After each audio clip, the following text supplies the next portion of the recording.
All right, folks, what I want to do, I was getting ready to go fishing tomorrow, and I was spooling up some reels, and I thought, this is something I get a lot of emails about, and it has to do with spooling up a spinning reel properly with monofilament. And it's rarely that I use monofilament, but if I'm skipping sinking baits up underneath docks or using jerk baits or something like that on a spinning pole, I'll run monofilament. So figured before I got started going through all this, we just film a little segment and I'll show you how I go about doing it. And there's a few little tricks. So first thing we're going to do, obviously we got our spool cleaned off. I've got some 8-pound Suffix Elite. I love this stuff for spinning reels, guys. It works great. All I'm going to do is just set it down. Let's run this thing through the guides. That's the first step, which a lot of times running it through the guides is one of the hardest things, just because we get in a hurry and we forget. How many times have you got out there and you start to go fishing and you realize that, hey, I missed a guide or two. That's usually, I have my dad spool my stuff up for me sometimes, and he misses an eye, and I always give him some grief about it because he's getting old. So I tell him he's getting hard of seeing, but he's actually not. He's got great sight. It's just fun to flip dad some lip, All right, we're hitting all these guys down here. Spin that before we lose it off the deck. All right, just about there. Spooled them all up. No biggie here, guys. I know you're thinking, duh, that's easy. Get them all through the eyes. All right, now here's a trick that I see. A lot of people will try to tie it on here.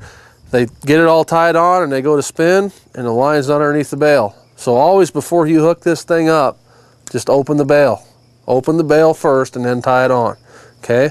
Now what we're gonna do to tie this on here, guys, is this little arbor knot. Basically, it's just a series of box knots. I'm gonna take right here, I'm gonna put a box knot on my tag end. And this is my stopper right here. Got a little box knot in there. I'm gonna come in, nip it down. Don't tell my mother I did that. She bought my braces when I was a kid. She'll get mad. Open the bail up. Now all we're going to do is take and loop this over and make a box knot around itself. Just like this. Box knot around itself. A little bit of breeze causing me some grief here. Box knot around itself. Pull it up like so. There we go. Now we just have it on a slide. Now all I'm going to do is take this, loop it over the bail, and begin to pull it down. And what you're going to do is you just kind of walk it back and forth like this until that secondary box knot out on the end catches up to that first box knot. Now it's on there. Our bail is up. We know it's going to grab when we flip it. Don't make that mistake of trying to tie it on first and then flip the bail and the line's on the wrong side of the bail. So we're money to that point right there. Now, guys, here's the trick with spinning reels, and this is one of the things back in the old school days. They didn't have great monofilament like they have now, and you'd get bad line memory to it, and you'd spool them up and they would twist. That's why I like the braided lines like a fire line when I'm doing most of my spin fishing. But like I said, the stuff we're going to be doing tomorrow, I got to have the monofilament on here. Now, here's the trick. Let me pick up my spool down here, guys. Here's the trick to putting this on so that when you get it all on there, you don't have line twist, okay?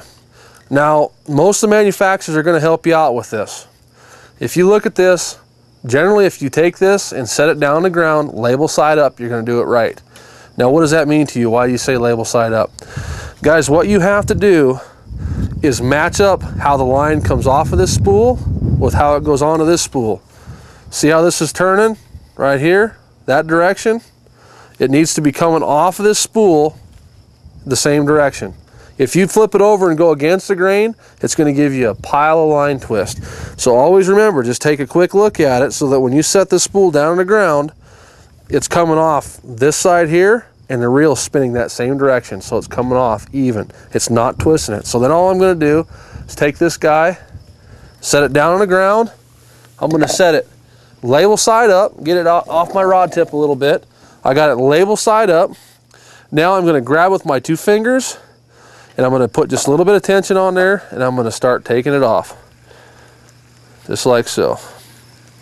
I'm spooling up nice and easy, nice and even. A little bit of tension. If you don't put tension, guys, what will happen when you set the hook on a fish and you start to pull drag, if it's not tight on the spool, that line will get pinched down inside the line down below it, and it'll cause you a big time headache.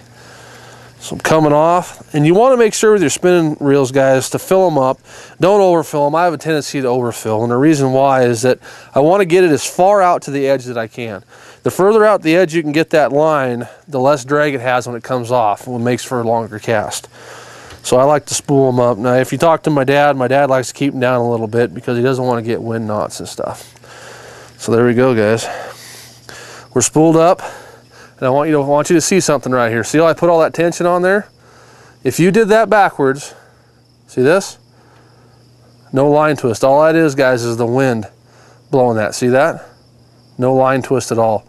If you spin that just a few times the wrong way and you go to grab this, it's just going to go and spin up into a mess. See how it's nice and limp? It's ready to go fishing. Do that next time you're spooling up the spinning reel with mono, guys. You'll have a lot less problems.